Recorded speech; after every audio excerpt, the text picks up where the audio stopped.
Good evening, all of you.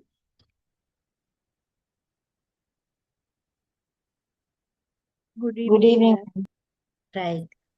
Although there are only five, we'll start and then I think the others will join in time.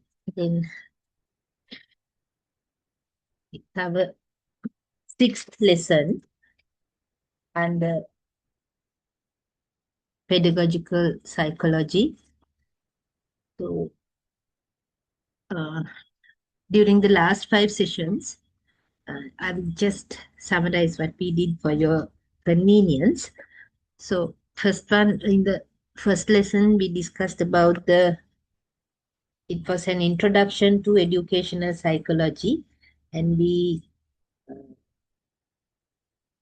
learned how to define educational psychology, and then we explained its nature, scope, and importance for teachers to have an idea about educational psychology. And then we described about the relationship between education and psychology during the first session. Then the second one was on schools of psychology and their contribution. There we discussed about six different schools of psychology and the prominent psychologists or educationists who have uh, supported these schools with their views, ideas, studies, experiments. And then the third session was on growth and development, that is physical and motor growth and development. There, we discussed about the different definitions on growth and development, and then the dimensions of growth and development, that is physical dimensions and the psychological dimensions, and then uh, different stages like height, weight, and the development of internal organs, those areas we discussed. In session number 4, we discussed about the social and emotional development of a child, their socialization process.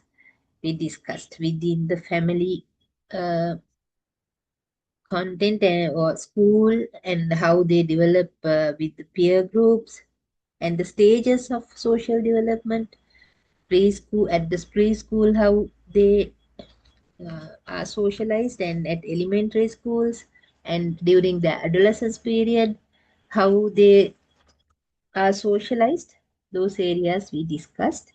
And the last one, the fifth session, there we discussed about the cognitive and language development. That was rather a long lesson, but we discussed about the cognitive and language development of a child. Especially as language teachers, we need to have the idea or understanding how a language is developed in a child. There we discussed about Piaget's different stages of, according to Piaget's waves, sensomotory, and formal operations period we discussed, and then about then the concept formation and reasoning types, what are they, and then problem solving approaches, that's also a uh, cognitive ability of a person. Then language and speech development stages we discussed in the fifth lesson. So now we have come to the sixth one, that is mainly on individual differences, right? So individual differences, I think as teachers we have lot of experiences about the individual differences of students, right? Please give me one.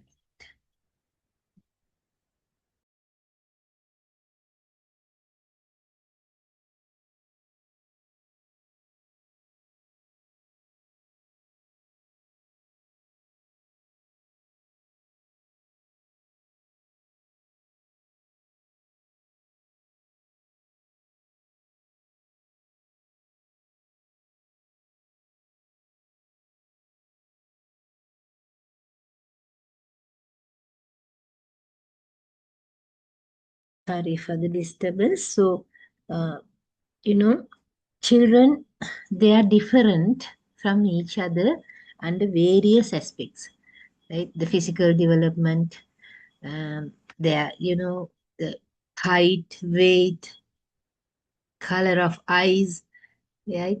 Then the hair, right? Everything from all the manners of physical uh, characteristics, we can see lot of differences between children. And uh, mental or emotional changes or differences are, they are not may not be visible as physical differences, but there are a lot, right? Even in identical twins, identical twins, right? They look the same, but still, even in identical twins, we can observe certain in differences, individual differences between them even. Then maybe you have 25 or 30 or more than 30 students in your classroom, and you have to teach, you prepare only one lesson plan to teach all those 35 students in the class. But their learning styles, their learning interests, right? The way they uh, react to certain situations. Very simply, if I say, right? There's a very big difference among each other in that class. But still, we prepare one lesson plan and we deliver one lesson for about 45 minutes to achieve some kind of an objective in that lesson. So it is a difficult task, right? When we consider the differences among students. So a teacher must be very well aware about these individual differences if she or he wants to be an effective teacher, right? Within one lesson, within one uh, period of time to achieve the objectives of a particular lesson with different, totally different 35 students, right? So it's a challenge. That's the reason why a teacher should have a good knowledge, understanding about individual differences among children. So the main reasons for these individual differences we see in students are heredity and environment, usually. So in detail, yeah, we will be discussing about them in the lesson.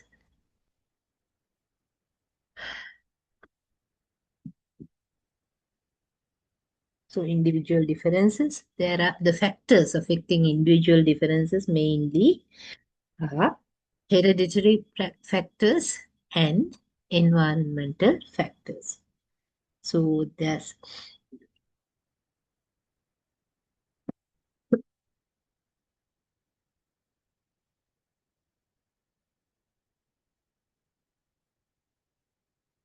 let's try to get an understanding about the dimensions, of individual differences, because mainly the two factors affecting individual differences is hereditary factors and environmental factors.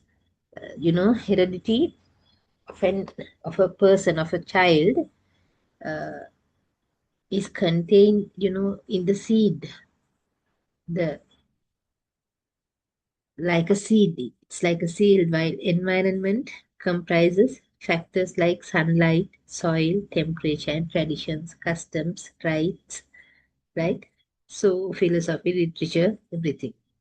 So the seed, the hereditary, if we compare it to a seed, will be nourished with the environment, that is, uh, the traditions, customs, and education as a whole, which we give, right? So, as adults, parents, teachers, all the other members of the society, we have to play a significant role in providing a rich social environment to that particular child uh, for the balanced development of the child, right? So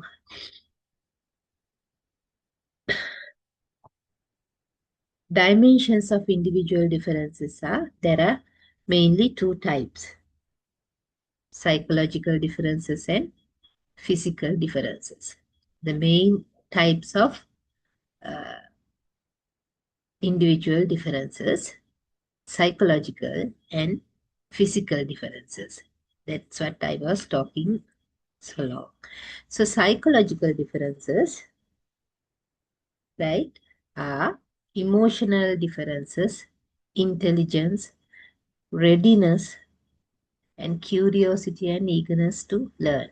These things, you know, we can't see them. It's intangible, can't touch, right? We do not know where they come from even sometimes, right?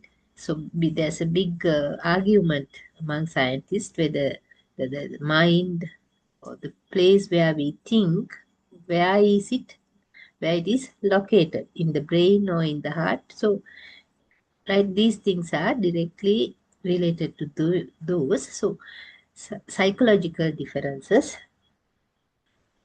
can be classified under many areas. So, here are some of them, right? So, emotional differences. What are the emotional differences we have between children? In your classroom, if you can remember, you will be able to see a perfect combination of set of children with different emotional levels or emotional characteristics, right? Some children are calm. Almost all the time they are calm. You can never can, uh, I mean, arouse them in many ways, right? Some are, I mean, they are naturally irritable, generally irritable. Whatever happens around them, they get agitated and they get irritated, right? So that's their way.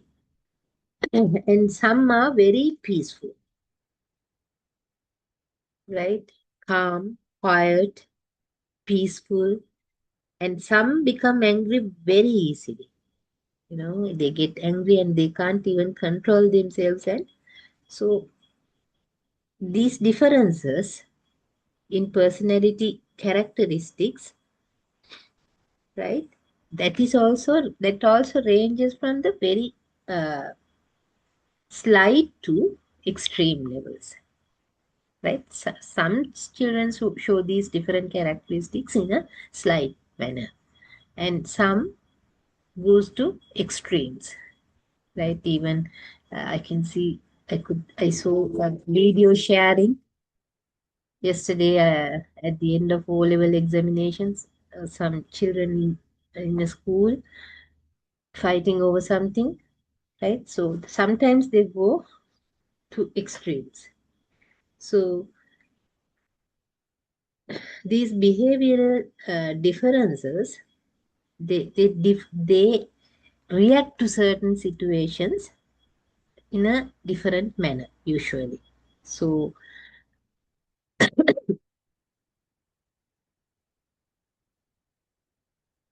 their individual differences are visible in the classroom. And the intelligence level, once again, psychological uh, difference, right? Children, their intelligence levels also very much different from each other, right? So the capacity to learn with speed and there I have given you some uh, extra idea. So intelligence, children differ immensely in intelligence, right?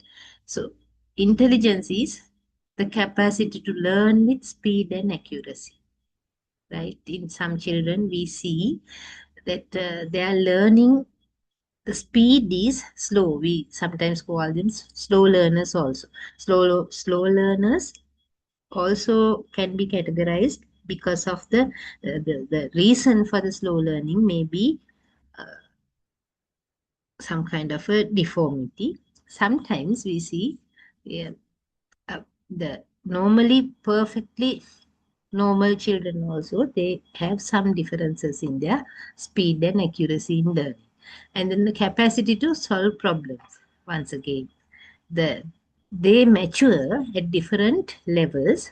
So sometimes these things, sometimes when we see, when we call some children in primary grades slow learners, but that's not fair by them, because when they achieve the maturity of brain development and things, sometimes they become, I mean, slowness will be can be overcome, right? So capacity to solve problems, then capacity to adjust in the society, that's also intelligence. Some people, there are some people who are very good at learning. I mean, academically, academical achievements are very high, but still they do not know how to be in the society in the correct manner, right? So adjust in the society. So intelligence levels.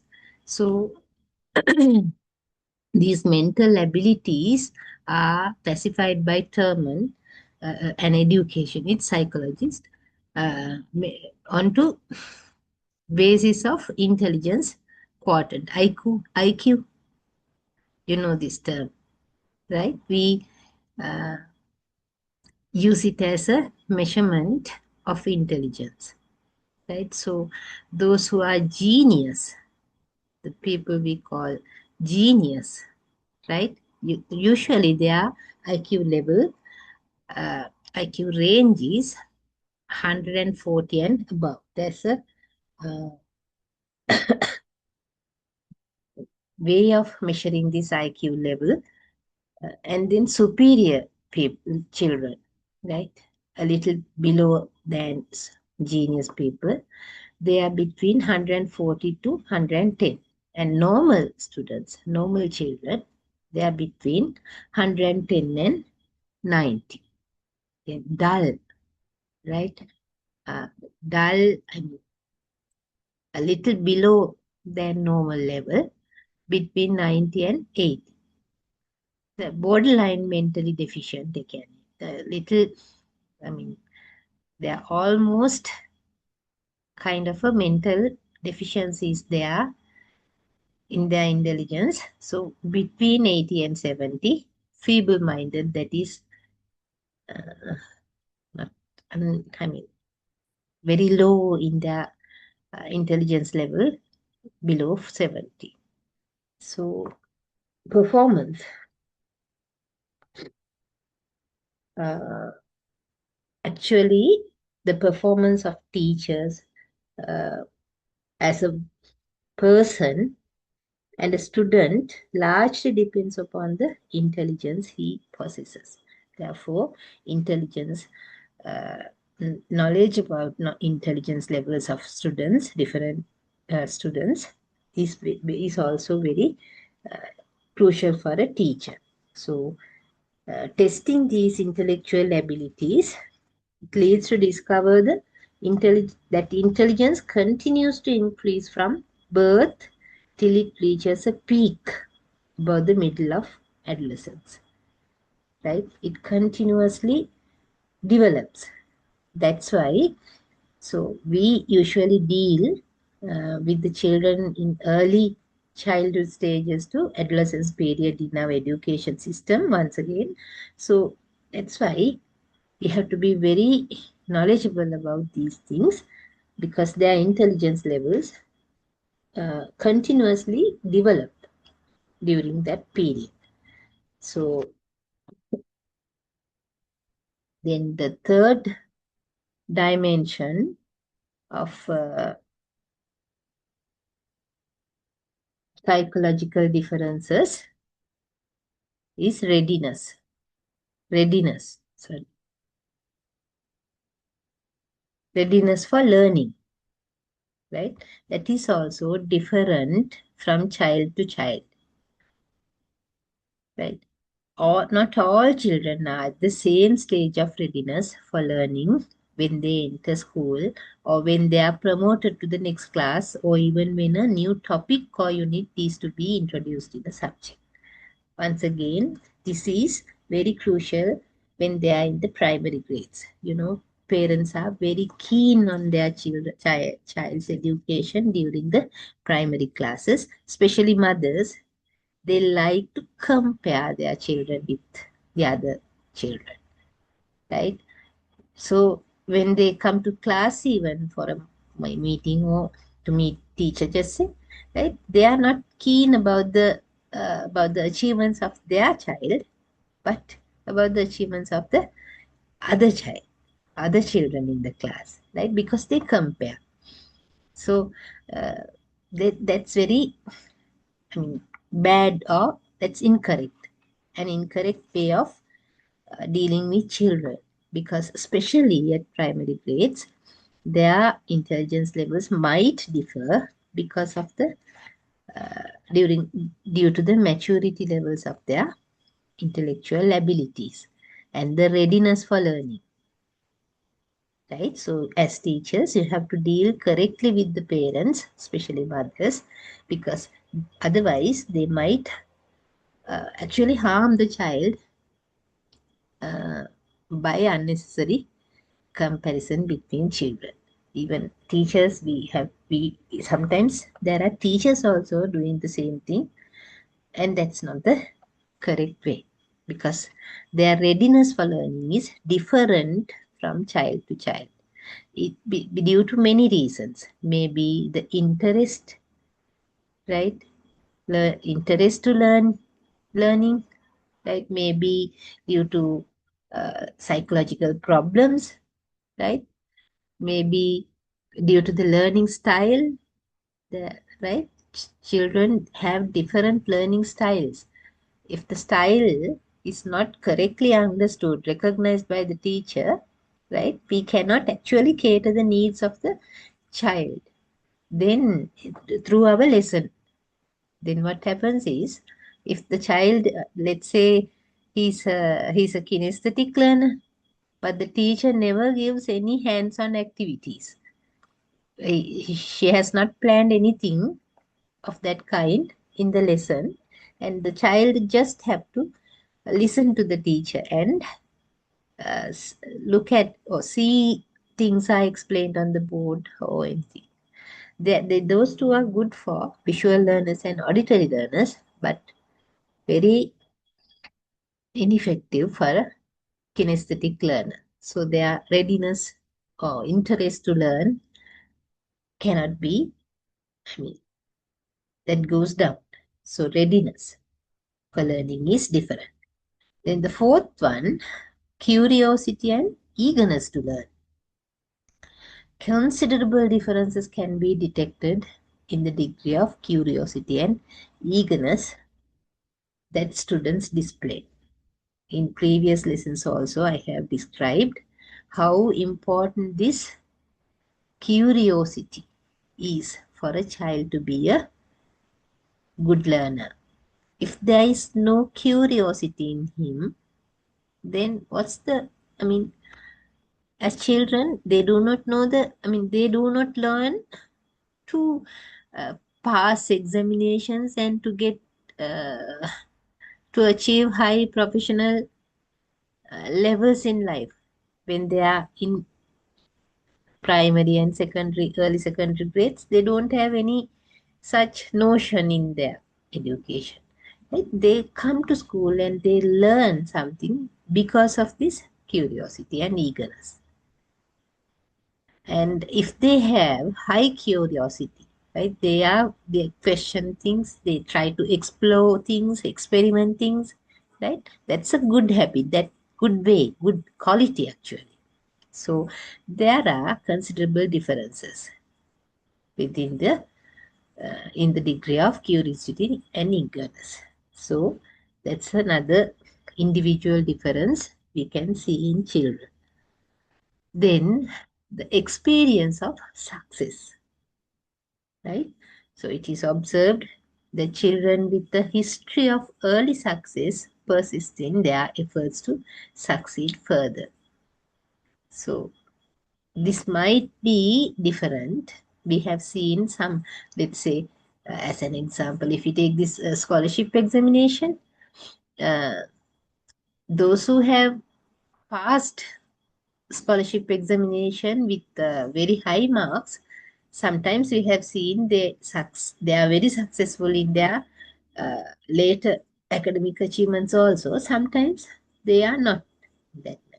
Actually, scholarship examination is not actually a proper uh, evaluation we can give to a child.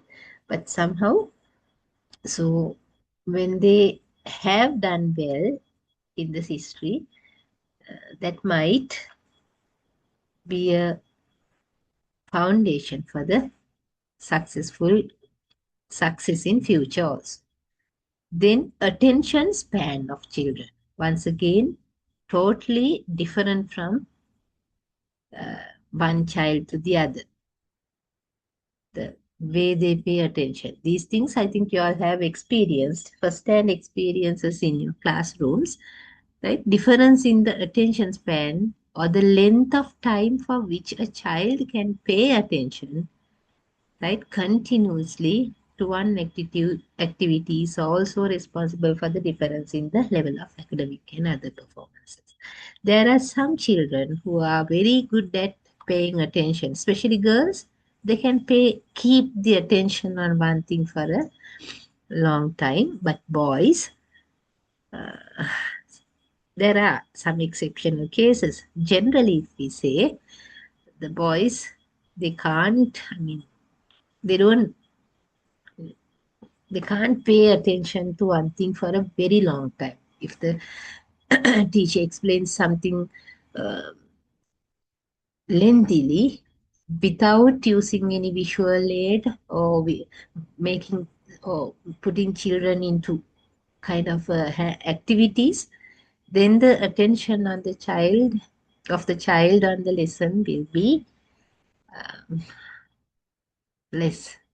That's the one of the main reasons why, you know, in Sri Lanka, the boys deviate from education, the monotonous way of sometimes, right?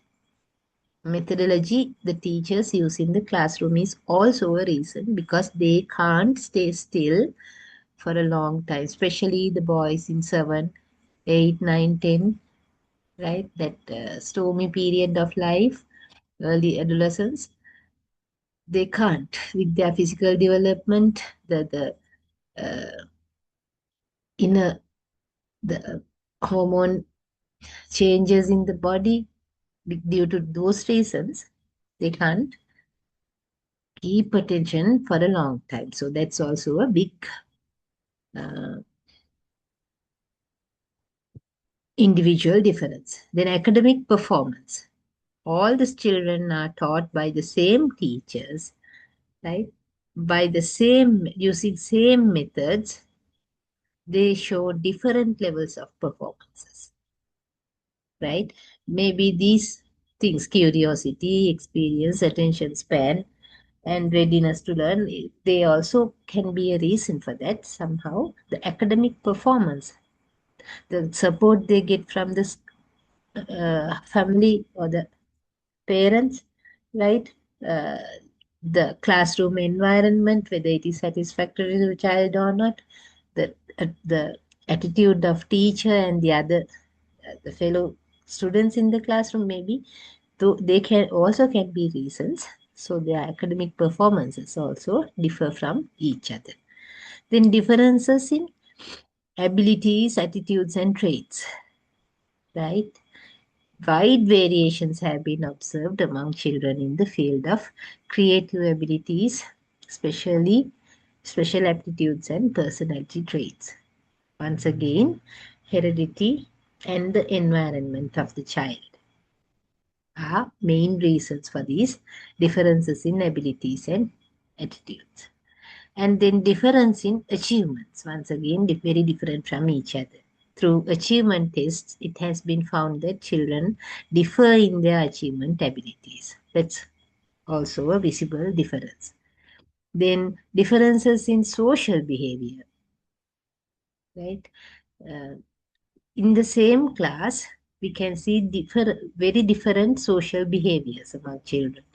Right? They come from different socio-economic backgrounds. The main reason is that uh, classroom in a school is the best place to see the social the structure of society in that particular area, right? Because children come from different socio-economic backgrounds, different communities, different regions, right?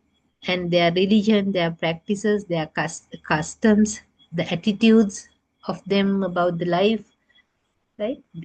They might differ from each other. Therefore, their social behaviors are also very different. And sex differences. Usually, we know that motor skills requiring great endurance, muscular strength, and persistence can be better tackled by men than women.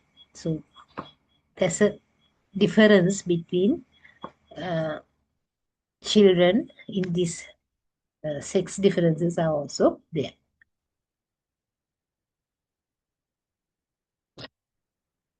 Then, now, those were the things we discussed just now. They come under psychological differences. We said that there are two main uh, dimensions of individual differences, that is psychological differences and physical differences. So psychological differences, we uh, have an idea about them now. Let's see. Let's look at physical differences we can see in children.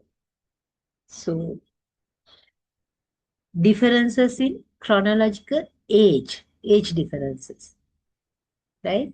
Uh, there's a belief that children learn better than adults, right? Because there are many reasons for that. They are intelligent. I mean, their brains are still developing. Their intellectual abilities are still developing, and they are very curious about things, right? So, due to many reasons, children learn better, and it's easy to teach children, right? So, many studies have been made on the relation between age and learning. And the results say that ability to learn new material increases until about 16 years, right? They Until they are about 16 years, they are ready. They they have the ability to learn new things, right? Because they have the curiosity, they have the ability to experiment on things and understand better. So thereafter, it remains constant till 20. It increases until 16, then it remains constant until 20, and after that, there is a slight drop. Round about 50 years, the drop becomes sharp, right? So that's the observed differences of chronological age. Then difference in physical maturity, right? In our classrooms, we can see uh, different physical structure, bodies, the growth of physical structure. That's there's a big difference between children in that, right? So even though the children are more or less same age, they may not necessarily have the same level of mental and emotional maturity for learning, right? So this can be on account of different levels of physical maturity. It can be, right? Not exactly. They have not found out that these the reason for the maturity of learning has a relationship with the physical maturity, but that can be. The capacity to learn is vitally connected with the growth and maturity of the nervous system. It's direct, the learning is something directly related with the brain and the nervous system, how it works, right? So the development of muscles, body proportions, and the functioning of the sensory organs, they are interconnected. So physical maturity is affected, it affects readiness to learn. The third physical difference uh, between children is their health status. Once again, something we can experience in our classrooms also. So, different health status are there among children. So, teacher must realize how a child's general health status affects his behavior, including learning and academic work. Healthy children, right? They are normally good with their academic work also, right? They are physically fit and their endurance is good, right? And their, let's say, attendance to lesson, coming to school or attending in the lesson, keeping attention on the lesson well, all those things are better than, when comparatively better than a child who has a poor health state, right? They get absent to school. Even when they come to school, they miss a lot of academic work, and even when they come to school, they can't keep a lot of attention on this lesson. So the health status also, uh, so undernourishment or malnourishment of the child may affect learning efficiency, right? Health status is a very there's a big difference among children under this criteria also, health status. Then the fourth one is physical fitness and fatigue. It is often seen that some children look rather tired when they reach school. Even in the morning, we can see that, right? They are tired. They don't have that pleasant, that blooming uh, attitudes, right? Naturally, their response is learning situation will be different in quality from those who arrive feeling fresh. They might be looking rather tired. Maybe the reason may be that they are coming from a faraway place. Faraway places, maybe 40 to 50 kilometers away, sometimes they live. So they get up very early in the morning, and by bus or van or something, they come to school. So that physical fitness, that fatigueness also uh, can be a reason, uh, can affect the learning of the child. Physical fitness and fatigue.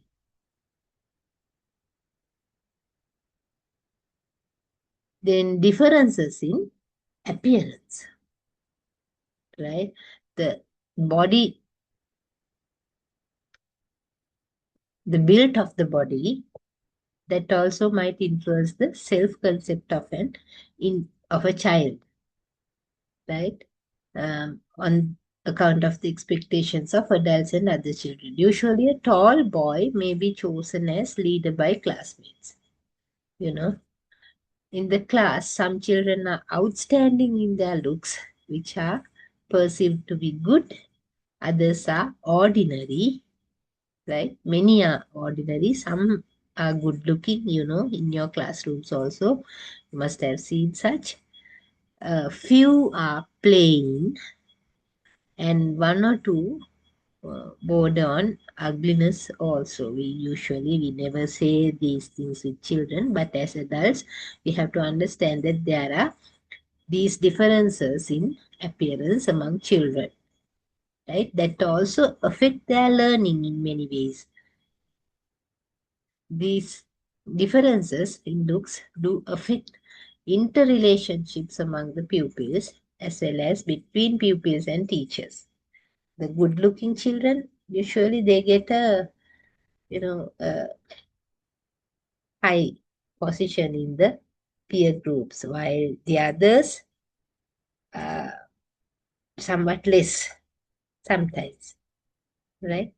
These interpersonal relationships affect the child's self-concept, right? That attitude to life and interest in social work. Sometimes, if even a slight deformity in the physical body, if there is such, right, that might affect the child's self-esteem.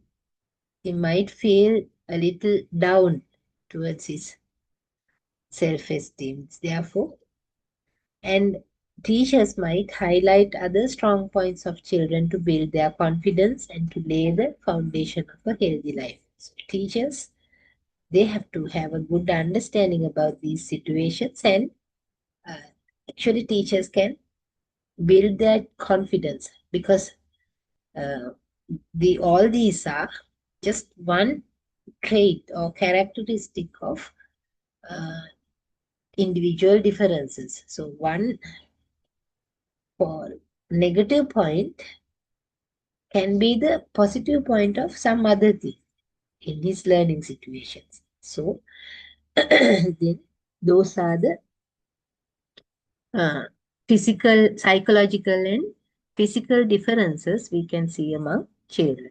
And let's have a look at educational implications in individual differences. So we know we have an idea about the individual differences. Now let's see how they affect the uh, education or the academic achievements of children. So streaming or grouping of children, right? There are many methods to group children.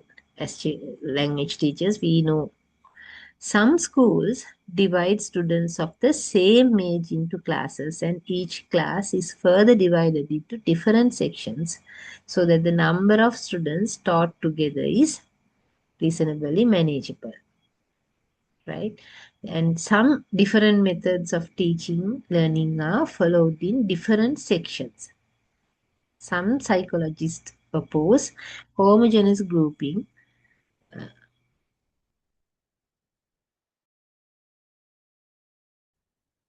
Gifted as well as the low achieving students are taught together in such groupings. You know, mm, grouping children, even in our schools, right? There was a tendency, I think now it's a little bit, I mean, it's not very appreciated by everyone. We have a system of grouping children according to the term test marks, especially when they come to grade 10 or 11, right? That is very harmful, especially at that age, because their self-esteem, their confidence is growing at that time. They are in the middle of adolescence period. When we say now, let's say they have got less low marks for maths or English, or right, they don't like that to be highlighted, right? That way we are trying to help them with that, but still that damages their confidence permanently sometimes. Therefore, these streaming or grouping of children uh, due to their individual differences is, I mean, that must be done with lot of care. Then, the second educational implication of individual differences is curriculum planning and curriculum planning, right? You know, in our country, curriculum planning is a centralized process. In government schools, not in private or international schools, it's different. They have their own uh, way of curriculum planning. In government schools, NIE, or the National Institute of Education, is the body who is responsible of curriculum planning. So in this process, the curriculum planners, they have to have a very good understanding about the individual differences of children. Yes, madam. Yes. So when grouping children, we have to group the children homogeneous or heterogeneous, all mix. Which one is the best? Most probably in the school. Yeah, in the school, we amalgamate the Heterogeneous, students. yeah, heterogeneous grouping is the better way Best. because all are mixed People in those mixed. classes. Otherwise, That's the mind of children according, will be affected, right? right. According to the context, that might differ. There might be some situations where homogeneous grouping will be more successful, but generally, if we, to get academic achievements, right, I think heterogeneous grouping is the best way. So, they are, the gifted children and low achieving children all are taught together in one group when we do it in that manner. Right. So curriculum planning. So mm, in certain school systems, especially, if you take Finland education system, uh, right now in such countries, their curriculum planning is decentralized. That school district or that school area, education area, whatever district or zone or whatever name they give, they have the freedom to decide the subjects that should be included in the curriculum, and such freedom is there, right? So uh, they provide a rich and a flexible curriculum. So efforts are made to take into consideration the three A's, that is age, ability, and aptitude of the children.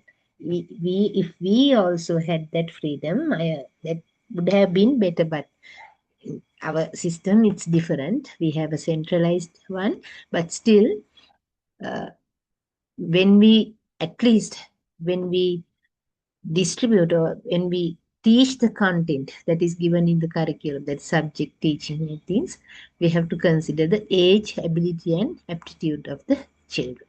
That will be effective because that they are different from each other, from age and ability and aptitude. And the disciplinary treatment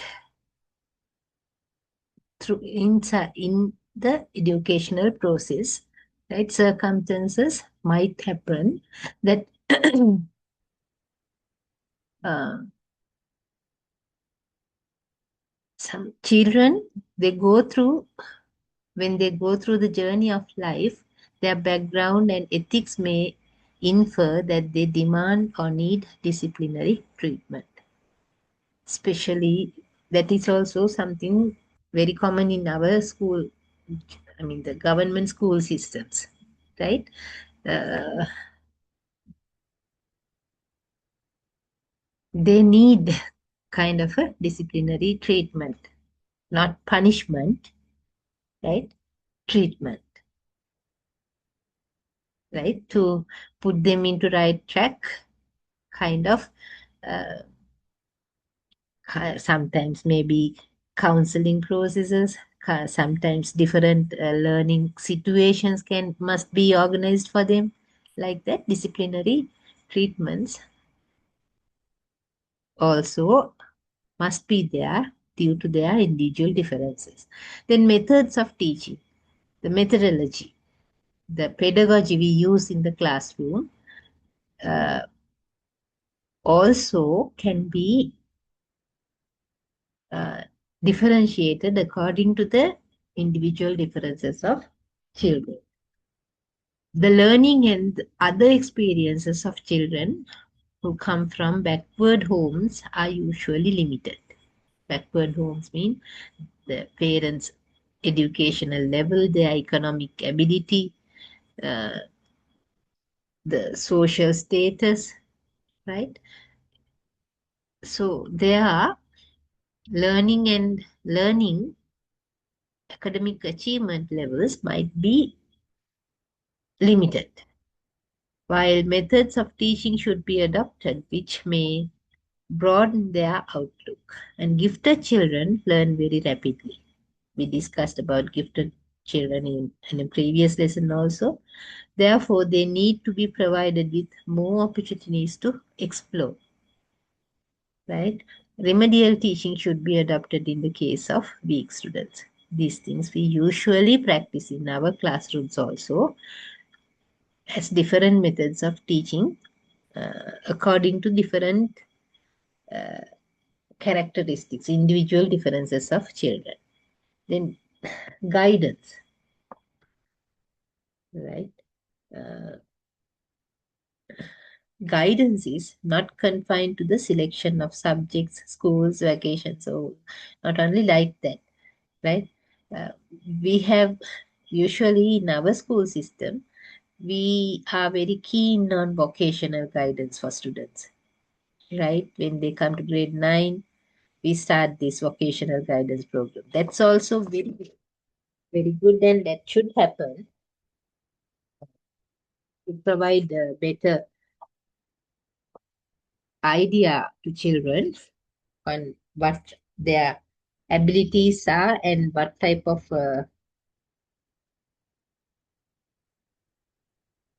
opportunities are there in the society according to their abilities. But still, guidance is something that goes beyond that. All children need guidance in every aspect for their harmonious development, right?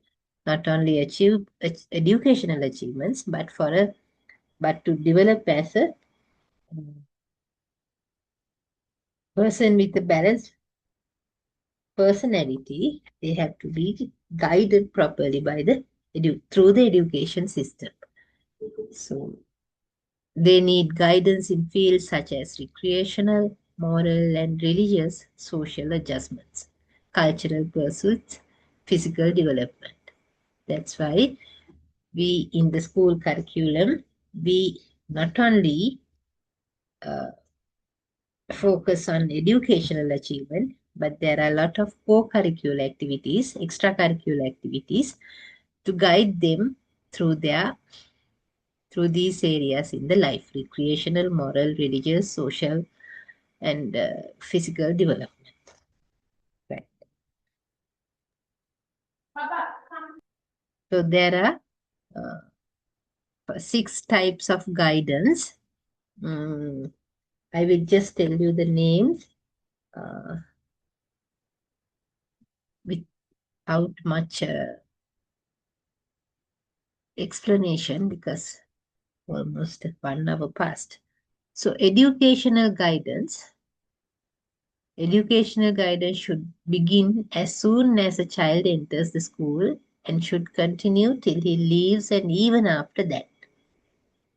Educational guidance, especially in achieving academic qualifications, right? We have to guide them through that journey from the very beginning, right? That's what we do as the main part of teaching is on this area, educational guidance, right?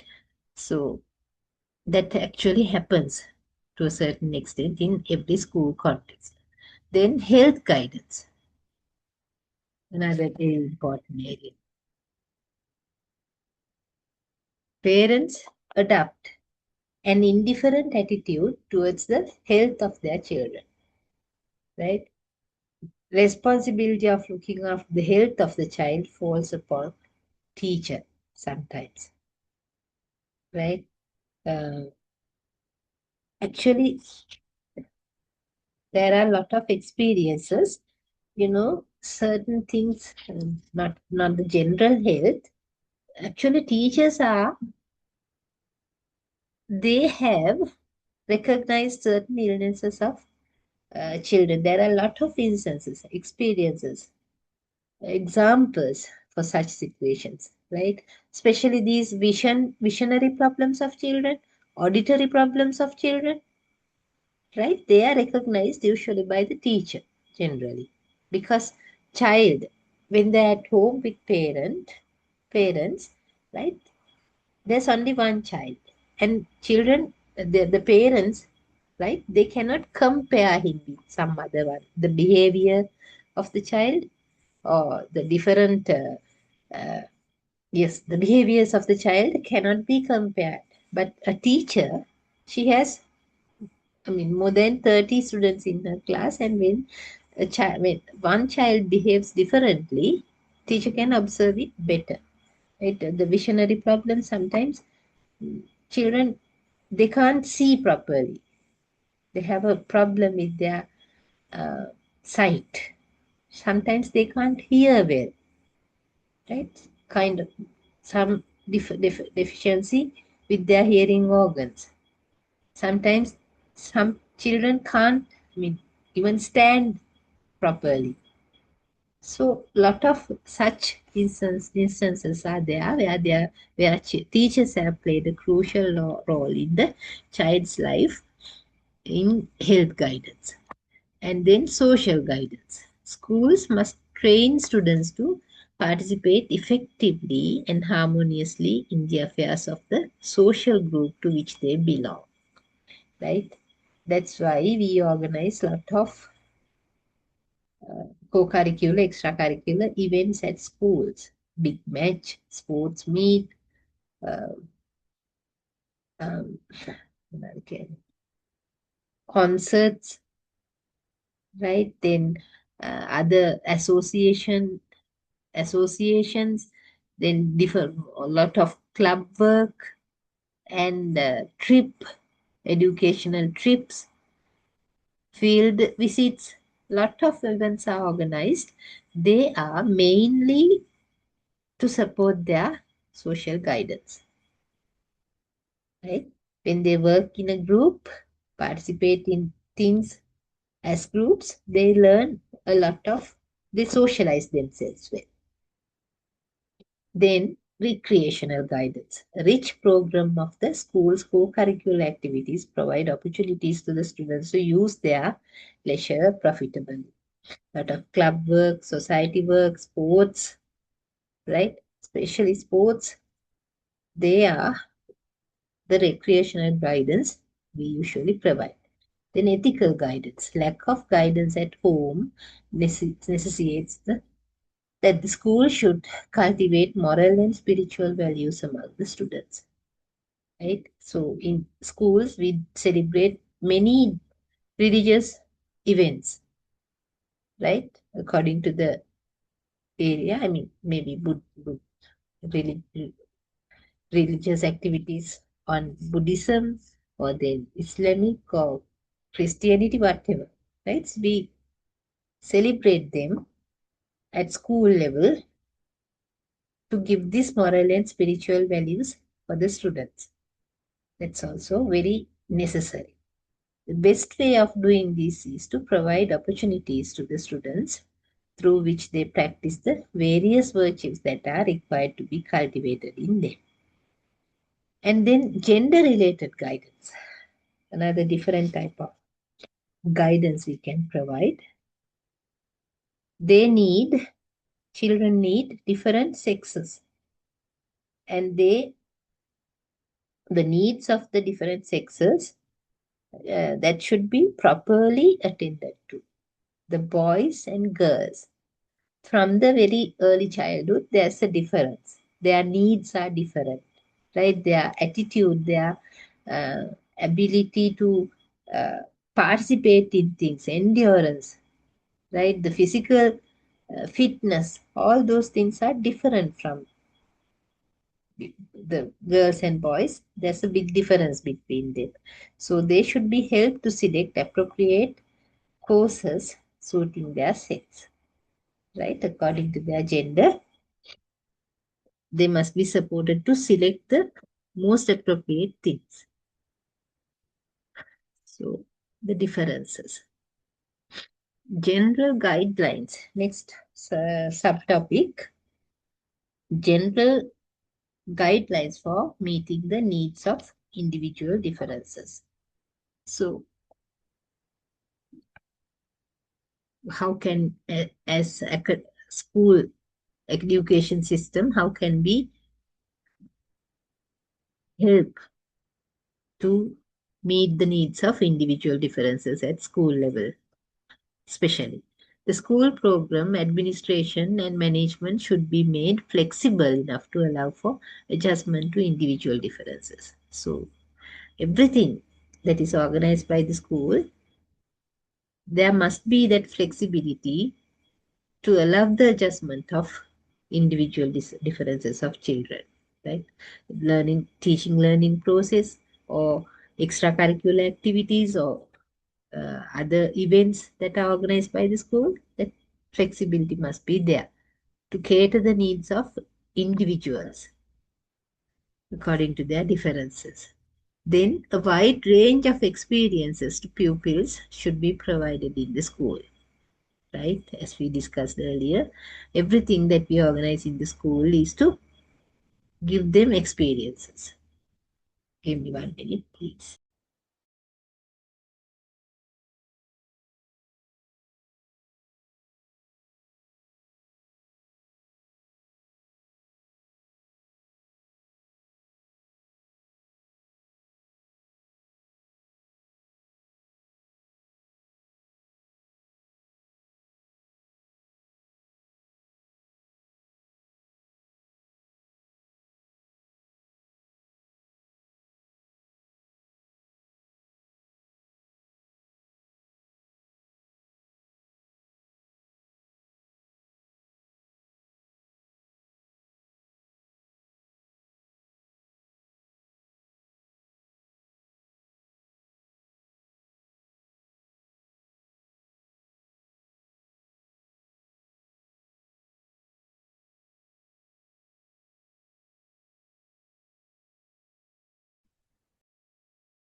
Right. So courses should be selective to meet the needs of individual students, different courses of study education.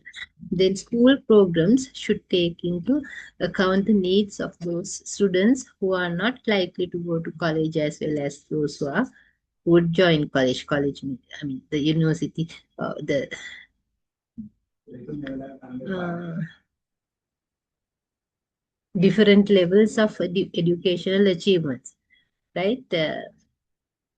We don't expect all the children to uh, enter the higher uh, education institutes, but somehow they must be, I mean, there must be a way of guiding them to proper vocational training.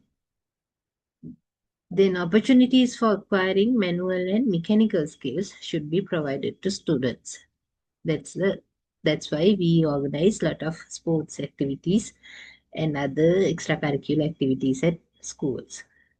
Uh, Remedial instruction should be made available to students who need it, right?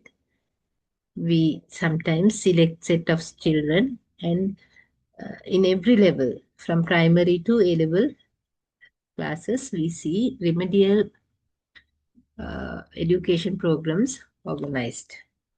And counseling should be provided to students. Because of these individual differences, you can see a lot of um, emotional and uh, psychological needs, emotional levels, psychological needs. There are differences in children. So, counseling should be provided. Courses should be organized in such a way as bright students can learn at their own speed and slow students follow their own speed. Right? Through in our government education system, the new educational reforms, uh, they are organized or prepared created to meet these different learning levels of students, actually, right? The whole world practices these things now because they have understood the effect of individual differences of children to their educational levels.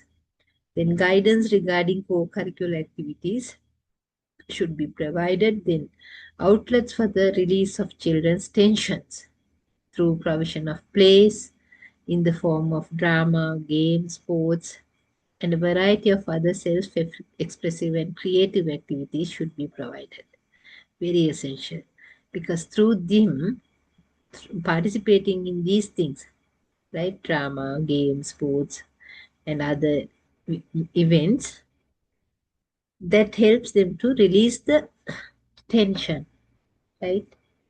We have to understand, especially the adolescence period, it's a very difficult period of their life. So there should be a lot of activities at school level for them to release that tension. So those are some guidelines for meeting the individual differences at school level.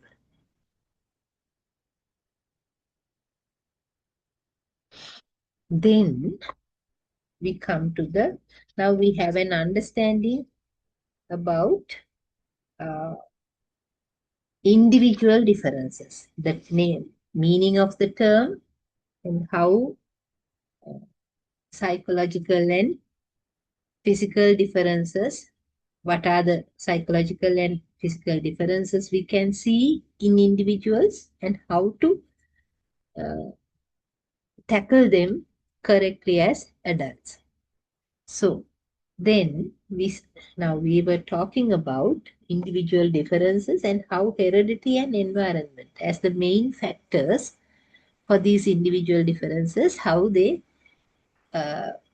affect, what their role or part heredity and environment plays in individual differences. Now we know what individual differences are.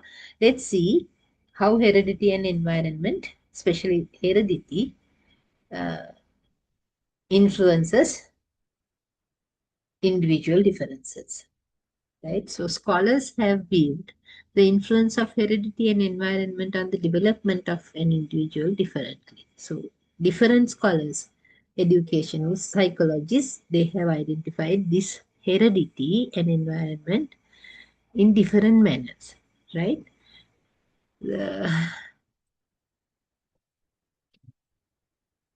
So they say that heredity and environment is similar to that of two eyes, two hands, 2 feet, 2 legs on the development of a person, right? Each one is complementary and supplementary to the other. Sometimes one plays a more dominant role and the other a relatively less dominant role, heredity and environment. For a balanced and harmonious development of an individual, balanced and harmonious interaction between heredity and environment is essential, right? So, what is heredity? Some basic principles of heredity are heredity. Mm.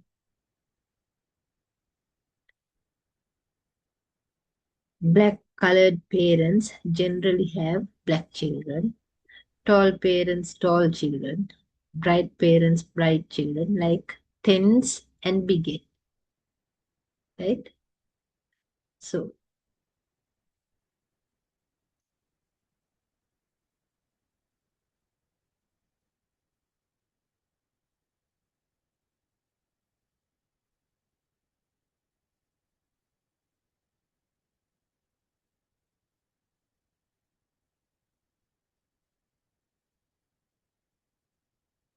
heredity, if we give a kind of a definition for heredity to understand, for your better understanding, actually heredity is a the biological process of of transmitting physical and behavioral traits, characteristics from parents to children through genetic information encoded in DNA. Right? That's what heredity is. That's a transformation, right?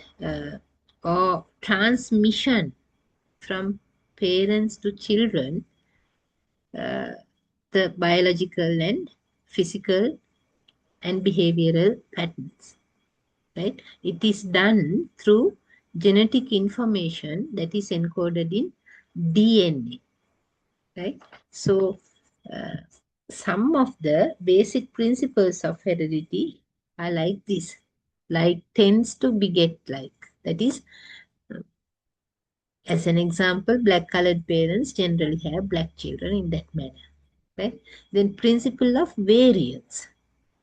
Only certain characteristics follow hereditary laws, right? Uh, Common observation shows that although like tends to beget like, yet the resemblances of parents and their offsprings are never perfect, right? There are differences. Sometimes there are a lot of similarities, sometimes there can be only few, right? So then that is principle of variance. Then principle of convergence of two life streams, right? A portion of inheritance comes from the maternal side, and the remaining portion is from the paternal side, that you know, from mother and father. The DNAs, they mix, and something unique is made for the child, right? The child's maternal and paternal lines both contribute about 50% each of his inheritance, right? For each, from mother and father, 50% each usually. More specifically, it is generally assumed that half comes from parents, quarter from his grandparents, and 1/8 from his great grandparents, and so on from all the other more remote ancestors. Comes from one generation to the other, right? That's why very rarely, sometimes very fair parents, they sometimes get dark babies. So there's no one in the close generations, someone who's as dark as this new baby. So it's actually a problem sometimes, but that is possible to happen. Maybe there's a great ancestor in that generation, in that family, who was very dark, right? So that comes from heredity. Though the principle of chance. The chance plays an important role, making any absolute prediction almost impossible. This is an account of there can be several reasons for that. Chance, right? Because of this, making any absolute prediction is almost impossible, right? When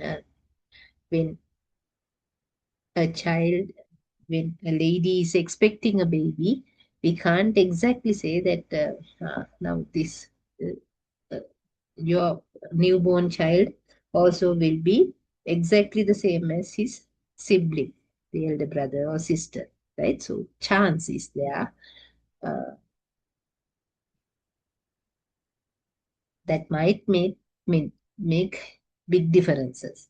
Then the pairing of chromosomes in the state of flux can be one of the reasons for that.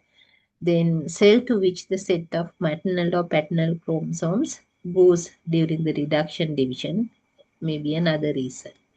And the particular cell which unites with another in the maternal and paternal lines, right? Then the pattern of genes in any chromosome, genes carried in any particular chromosome, so there can be several reasons for this chance to happen. Then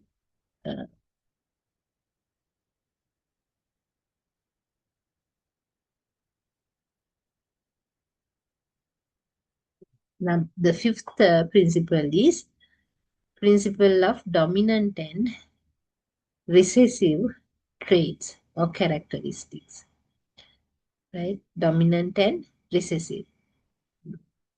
Some characteristics are dominant, some are recessive. Some traits are dominant while others are recessive, causing apparent exceptions to the principle of like produces like, right?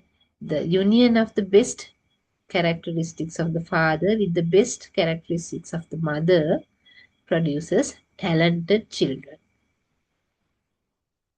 right? When the DNAs are mixed, when the best things are mixed together, that produces best children or talented children.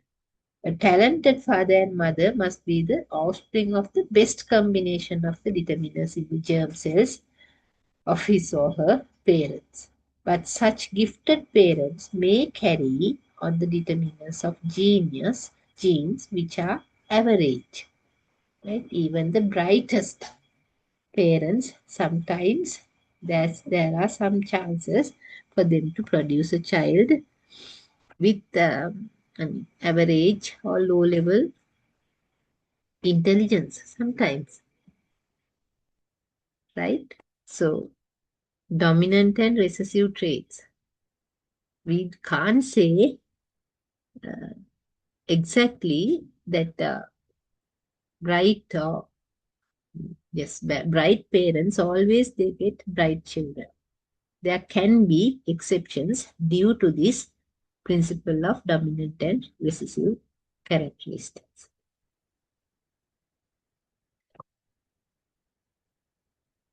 Then hereditary traits. Excuse me, ma'am. Can you Yes, just go to the previous slide, please?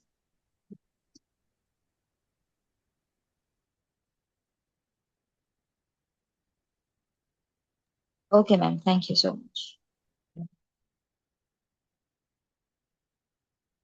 hereditary traits, right? They can be divided into two categories: hereditary traits or characteristics, physical traits and mental traits. Physical traits include eye color, right, white fall off of hair, color blindness, blood type, skin color, height, and several other bodily features. Right? They are physical traits, physical characteristics due to that comes due to hereditary, right? Mental traits include intelligence and musical talents, right? Acting talents, drawing, such talents are mental traits, right? So it must be remembered that each parent is the inheritor in equal parts from both parents, who in turn inherit equal from their parents, right? We have inherited everything, every trait. Now we have physical and mental traits, characteristics we have, right, from our parents. Same thing happens, same thing goes on until the end of the life of human beings, of life actually, not only human beings. Right? The stream of life flows on, and the child inherits his capital not from his parents but through his parents. Not from his parents but through his parents. Right? So observations, lot of observations, experiments are being done on this area, and they have come to the conclusion that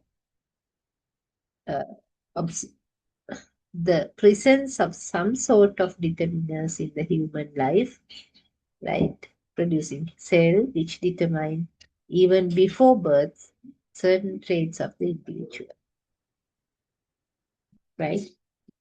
From the moment the fetus is conceived, right, the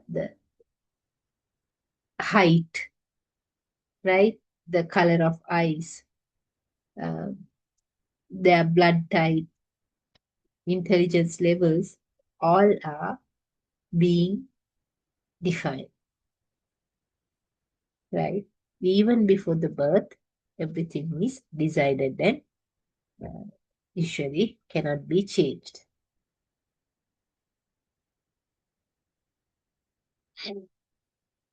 So there can be variations.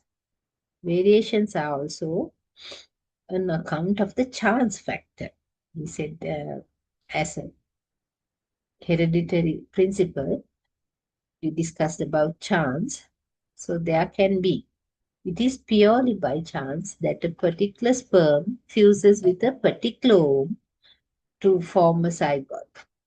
Which one will be connected with, which sperm will be connected with the ovum?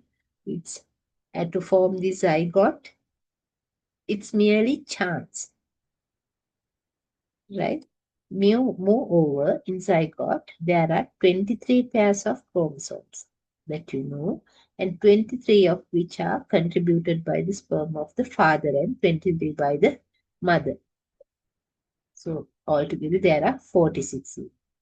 Then which chromosomes from the ovum will pair with which chromosomes from sperm is a sheer chance. Right? Millions of permutations and combinations are possible for the union of chromosomes which contain genes. So millions of chances are there.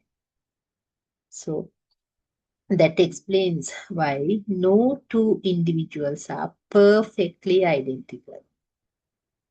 Right? I said even identical twins who are born by the division of one ovum, right? Still they have their own individual differences.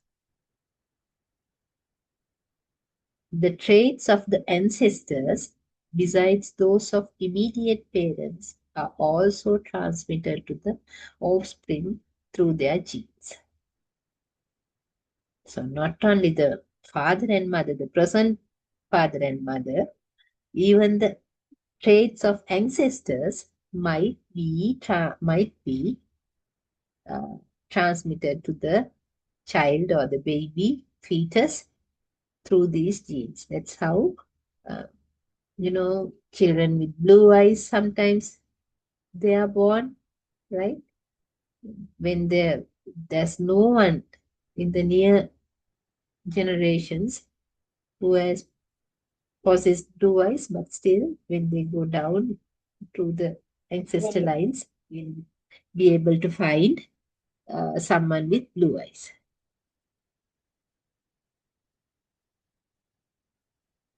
So that is hereditary. How hereditary affects the individual differences of people.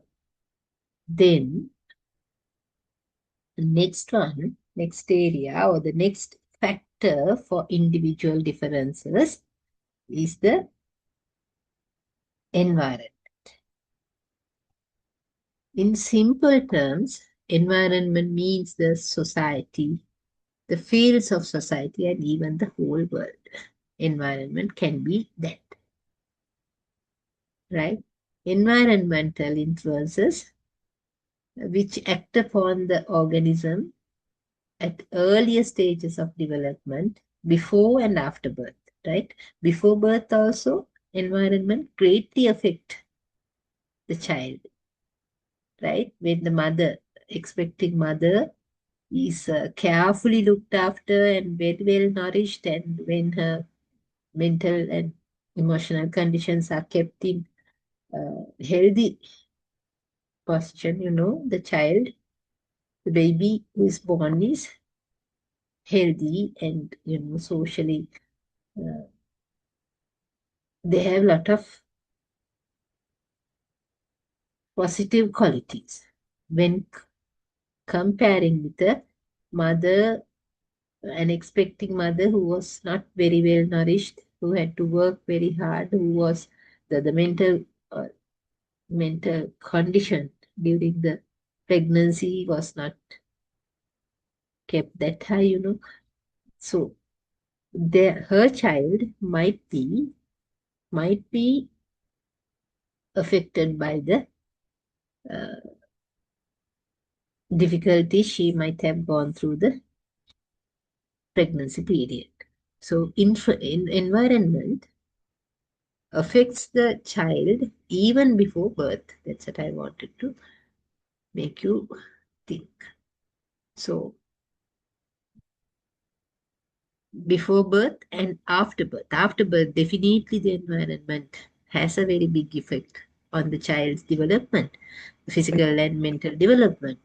Even before birth, there's, yes, Could you show me the earlier one, please, for 10 seconds? Because early I slide. was yeah, from Right. disciplinary treatment. From there, I will have a screenshot then up to here. So, all of environment. Before that, what do you? So hereditary traits. Disciplinary treatment. No, This before one, that treatment. All of environment. No, earlier one, disciplinary treatment. disciplinary. This one. Did you get this one? No. Disciplinary treatment. It's this slide. Yes, okay, right. From there, wait, madam. Okay, next one. Fourth one. Yeah, okay, fourth one. Right, okay. And after that,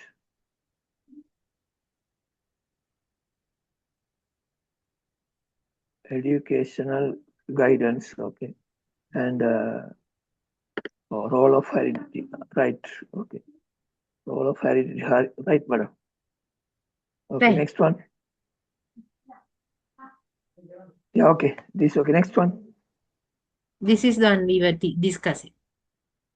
Okay, We role were of in this heredity slide. after that. Yes. Right. So we were discussing how environment affects a child even before birth and after birth. So environment includes all the external powers, effects, and circumstances which affect the life, nature, behavior, growth, and development of a living organism. Right? Everything around us can be included in environment. Though the life begins with a single cell. In the process of cell division, many new cells are formed and a new internal environment comes into existence. In mother's womb, this process happens when the child or the fetus grows. It's a process of cell division, right? That has started with a single cell. So, a new internal environment, a child, a fetus, comes to existence. Then the endocrine glands are formed as the fetus develops. Endocrine glands are the glands that are responsible for this hormone secretion, different hormones. So hormonal secretion by these glands leads to another intercellular environment.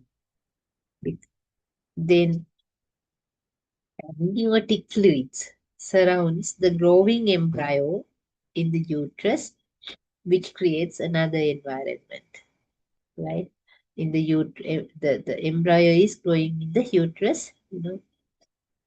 Simply if we say the baby is growing in the womb of the mother, and that is it is surrounded with this amniotic fluids, and it's another environment for the child.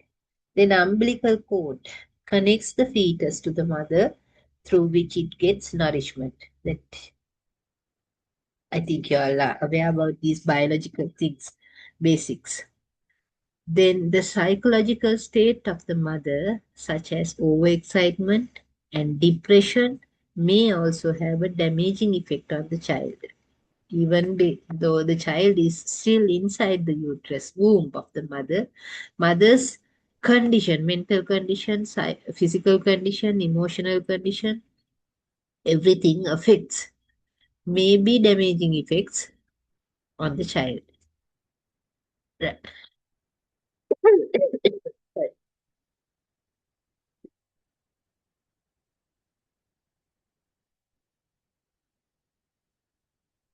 Then, after 9 months, when the child is born, it enters a new environment, a totally new one, which is entirely different, right? During that 9 months, he stayed in the uterus or womb, right? It's safe, although it's dark, safe. But once he is born, the child is born, it's a totally new, entirely different environment. A new life begins in a new environment, and this environment will have a different culture, right? Ideology, values, religion, right? Nationality, many differences, which will influence the growth and development of the child. Definitely, that environment, that culture, that values, the religion it belongs to, the nationality it belongs to, will highly influence the growth and development of the child. So, the home atmosphere, parental love and affection, association with the siblings, the brothers and sisters, neighbors, peers, teachers, right? That will create an entirely different and a new environment. Once he is growing, the child is growing, right? Every day his environment changes, right? There are different periods of life. The child, the newborn child, and then when he goes to the kindergarten, the early childhood centers, then his environment suddenly changes from the home environment to the environment in the nursery. Then when he's admitted to the grade 1 in school, I mean the proper education system, once again the environment changes. Right from there, uh, when he finishes primary curriculum and enters the secondary one, once again the environment changes, and so on, you know, throughout until the end of adolescence period. There's a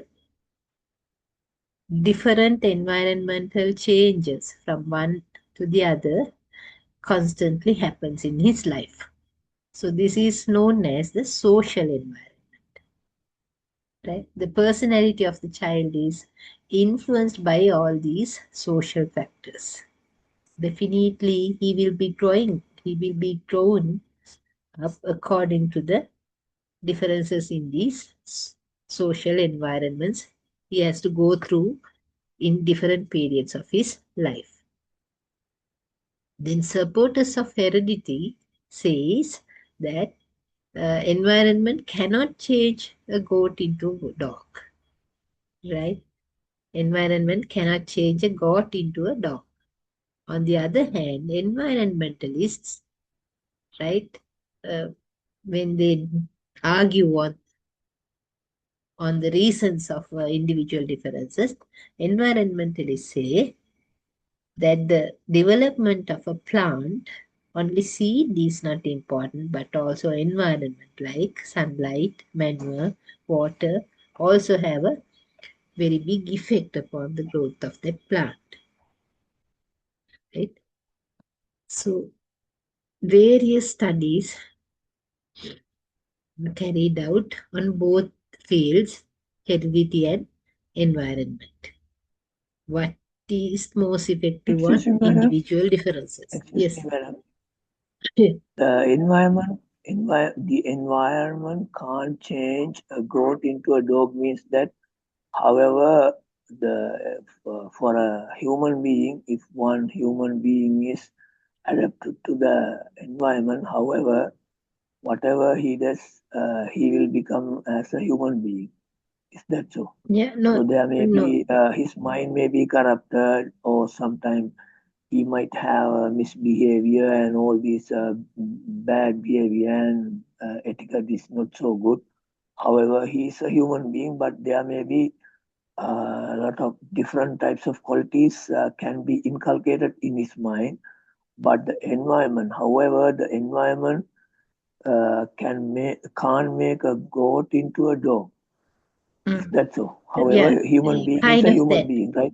Yeah, the heredity, according to supporters of heredity, they say that um, environment cannot change a goat into a dog. In that manner, the The way how hereditary, he is adapted and the yeah, way how he is adapted adaptation and can according to happen, his but still, if but he yeah, has environment inherited, can't change. yeah, environment can't change his what he has inherited from his parents, like as a physical changes. Let's say if he has blue eyes, then you can't change it, right? So same way, according to them, their argument is It that means what even the is brought mental, from yeah, what it means, madam. But what is brought from his or her parents is mm, adapted and inculcated in his mind. But after yeah, coming to the through the environment, genes. environment Mm, can't change, right? yeah, that's what they say. Okay, right. But is inherited by the parents. According to these supporters of heredity, they say that that cannot be changed because that is static. That is you know written or Genetic, embossed in genetic, DNA system, genetic genetic. system. Yeah, that's what they say. But environmentalists say that like a plant, when you see a plant growing in an unhealthy environment, like where there is no enough sunlight, not enough water, right? When you can plant it somewhere else where there is a healthy environment for it, sunlight, manure, water, enough water there, right? Then that plant grows in a better manner. That's what the Environment can environment. support, right? Yeah, of course, that's what they say, that through Yeah. education and through upbringing, even when there are some, I mean, hereditary, the child has inherited bad, even bad things, according to environmentalists, they can be changed by proper attention, proper education, right? In that manner, we can change it. That's what they say. So that's the difference. Got it? Yes, Right, madam, absolutely. right. So various studies have been carried out on both these fields and will be carried out even in future because that will not end because new things are always identified through different experiments. So, however, the results indicate that heredity and environment are interdependent on each other. Right? Whatever the hereditary supplies, the favorable environment brings it out. Even in right, personality characteristics attained by heredity are shaped by the environment. Right, such incidents, such examples also we can give. Even the child was born to very, I mean, not let's say notorious parents. if the child in a very bad environment, but still if the child is raised, brought up by, calm, quiet, harmonious, peaceful parents in a healthy environment with good academic uh, exposure, then the child will grow up to be with a person with a positive characteristic. Personality. Let's say there are identical twins and one is grown up or brought up in a unhealthy environment, while the other one is brought up by uh, academically supportive parents. There can be the outcome or the final product of that child. There can be differences, right? So heredity and environment, they are interdependent on each other. That's what we have to understand from this. So the both heredity and environment have very high effect on individual differences of children. That's the uh, conclusion we can come through that.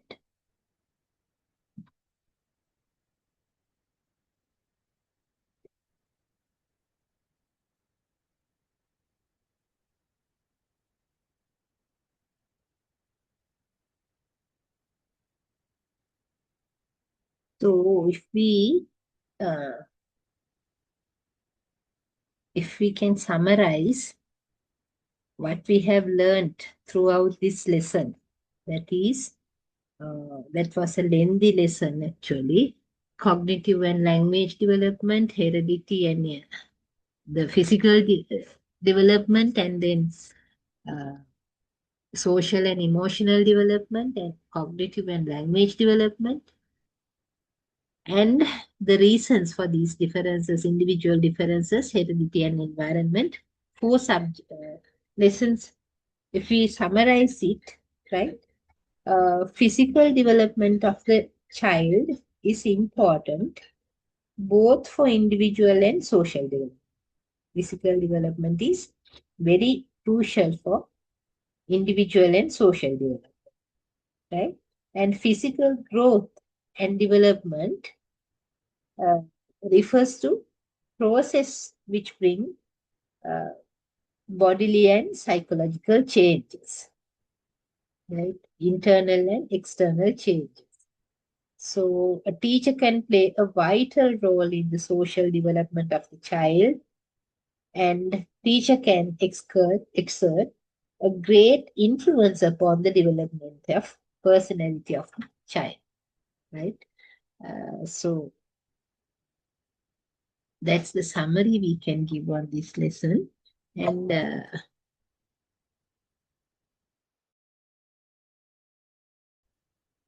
Excuse me, madam. yes. Yeah, I have one more questions now. Let's suppose Yeah. we learn a lesson. Yeah. Can you listen me?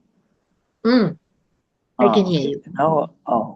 Now we learn lessons in the classroom, just like we should respect the teachers, we should respect the people, and we learn those things as a lesson, right?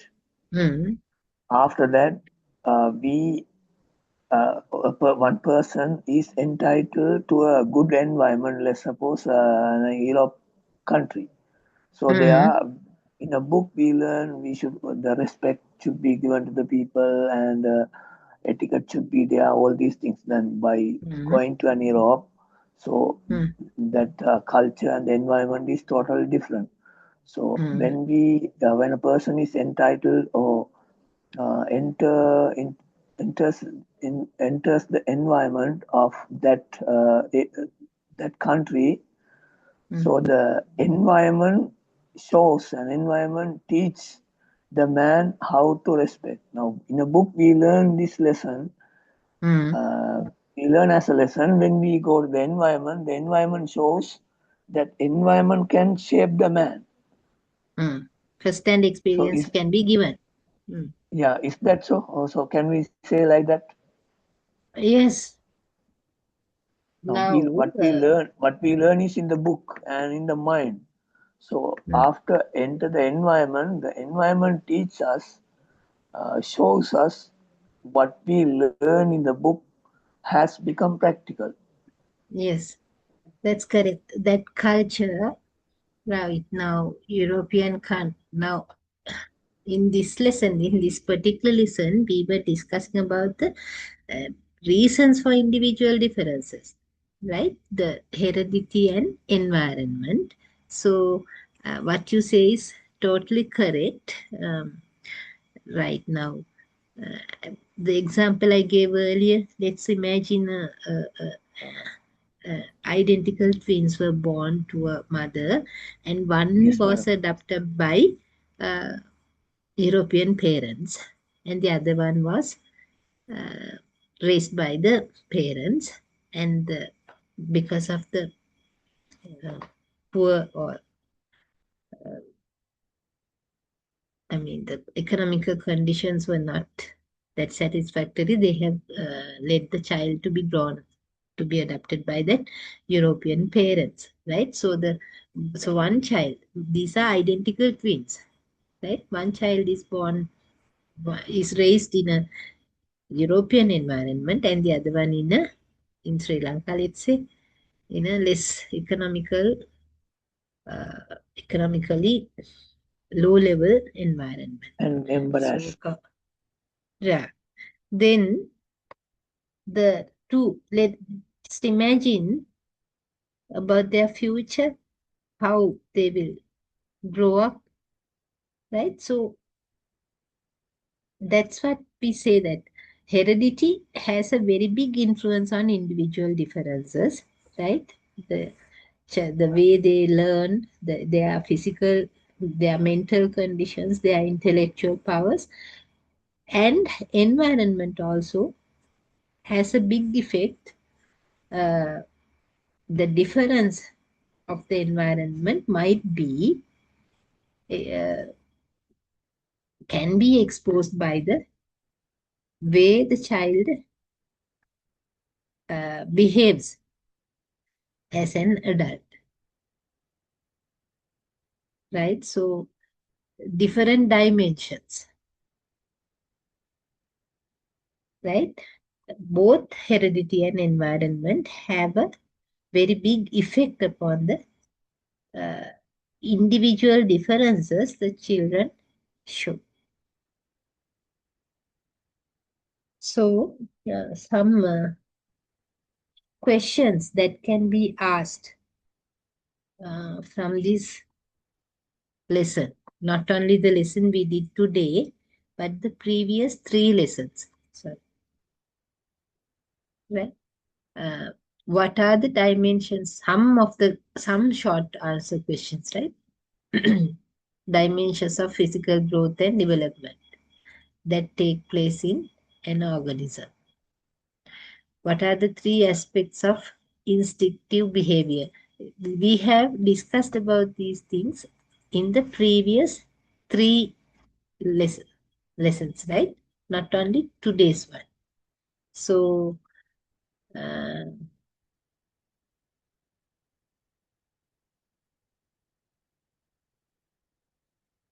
you can have a photograph of the sun and try to write answers, short answers, then that will be beneficial, that will be supportive for your better understanding of the lesson.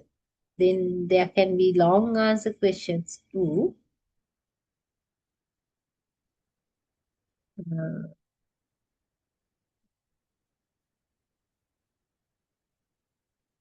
Try to find some answers even in point form, that will be helpful for you all.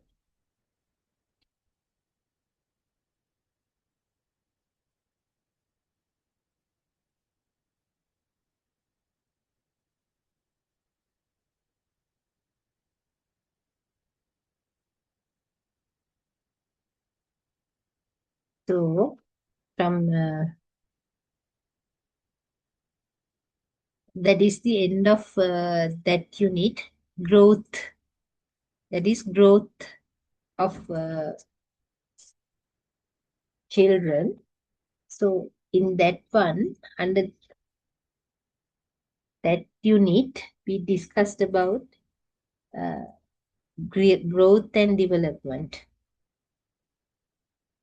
the physical growth and motor, the usage of hands and legs and other motor skills, the growth of it, physical development of people. And then in the next one, we discussed about social and emotional development of children, how they are socialized at different stages, how school system or the education process help them to be socialized, and there are different emotional development stages discussed. And then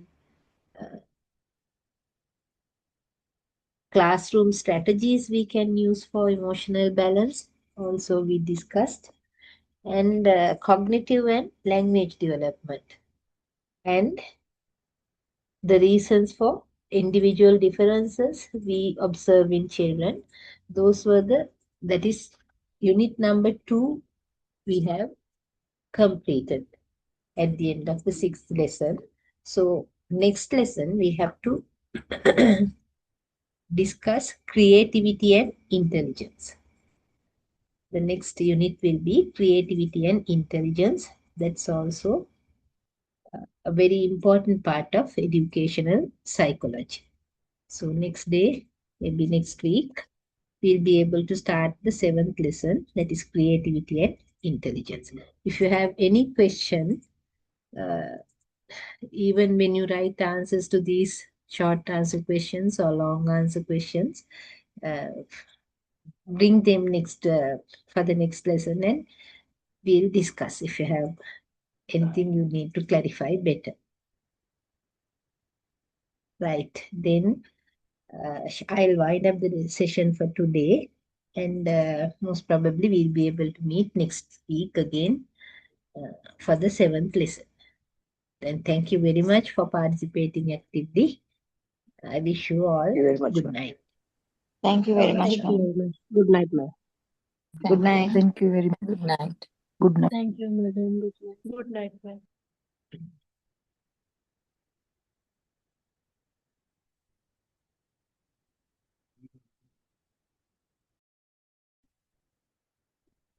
Thank you, madam.